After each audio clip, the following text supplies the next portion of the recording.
ঢাকায় মার্কিন সহকারী পররাষ্ট্রমন্ত্রী পল কাপুরের সফর, এটিকে কেবল কূটনৈতিক সফর বলা যাবে নাকি এর পেছনে ভূ রাজনৈতিক কোনো বার্তা আছে? ধন্যবাদ।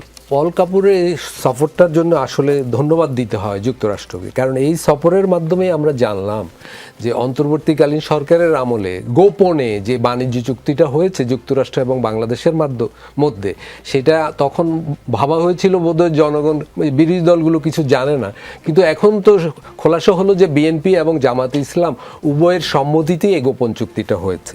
তো এইটার মধ্য দিয়ে বোঝা গেল যে রাজনৈতিক দলগুলো, আমাদের প্রধান দল, দেশের স্বার্থের প্রশ্নে, দেশপ্রেমের প্রশ্নে জনসভায় যেভাবে প্রচণ্ড উচ্ছ্বসিত এবং জনগণকে অনেক কথা বলেন, কিন্তু বাস্তবে এই গোপন চুক্তিতে তারাও সম্মতি দিয়ে এসেছেন। এবং বাণিজ্য চুক্তির বিভিন্ন ধারা ইতিমধ্যে তো প্রকাশিত হয়েছে।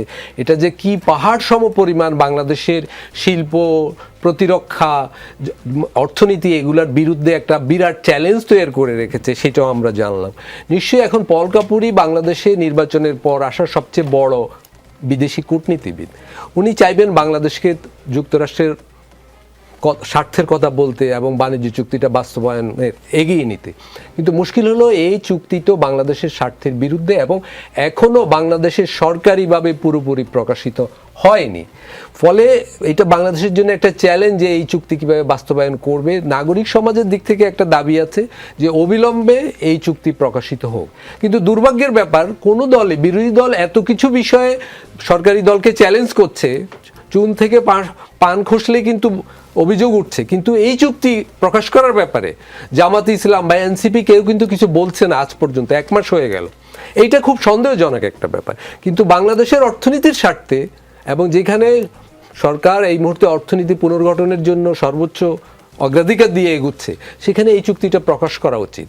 এবং আমি বলবো যুক্তরাষ্ট্রের দিকে হেলে পড়াটা বাংলাদেশের জন্য অত্যন্ত বিপজ্জনক হবে, কারণ আওয়ামী লীগ আমলে আমরা দেখেছি 15 বছর ভারতের দিকে হেলে পড়ার কারণে বাংলাদেশের কি দুর্ভাগ্যের ব্যাপার ঘটেছে।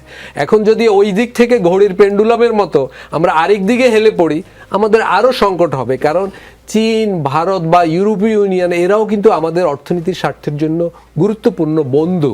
ফলে আমরা যদি সব স্বার্থ যুক্তরাষ্ট্রের কাছে বন্ধক দিয়ে দিই এবং বিরোধী দল এবং সরকারি দল যদি ঐক্যমতের ভিত্তিতে এটা করে, তাহলে জনগণের জন্য সেটা খুব দুর্ভাগ্যের ব্যাপার হবে। জি, মোশাররফ হোসেন, খুব সংক্ষেপে যদি বলেন যে এই চুক্তিগুলো ওপেন করা হবে কিনা, বিশেষ করে একদম শেষে যে দুটি চুক্তি হয়েছে, বাণিজ্য চুক্তি এবং মিলিটারি চুক্তি। এখন আসলে এই চুক্তি করেছে ইন্টিরিয়াম গভর্নমেন্ট, বিএনপি সরকার সবেমাত্র ক্ষমতায় এসেছে। তাই সুতরাং আমি মনে করি বিএনপি বলেছে, কিন্তু আমরা এই চুক্তি পর্যালোচনা করে দেখবো যে কি আছে, তারপর হয়তো এই ব্যাপারে সিদ্ধান্ত করব। কিন্তু ওই যে পল কাপুর আসার পর যে বিষয়টা সামনে আসলো যে দু দলই জানতো, এটা একজনের বক্তব্য দিয়েছে, সুতরাং এটা বিএনপির পক্ষ থেকে এখনো কোনো রিয়াকশন দেয়নি, কোনো দলই দেয়নি। সুতরাং আমরা দেখি সামনে কি। মানে আপনারা কি জানতেন না তাহলে? এটা তো হাইকমান্ডের ব্যাপার, উপরে পররাষ্ট্রমন্ত্রী বলেছেন যে এই চুক্তির ব্যাপারে জামাত ইসলাম এবং বিএনপি মানে সরকারি বলেছে এবং তিনি ডিটেইল। এখন দেখি পার্টির পক্ষে, এটা তো উনি তো সরকারের একটা জায়গা থেকে বলেছে, উনি পররাষ্ট্রমন্ত্রী, গভর্নমেন্ট রিপ্রেজেন্টেটিভ। এখন দেখি রাজনৈতিক দলগুলি কি স্টেটমেন্ট দেয়। জি।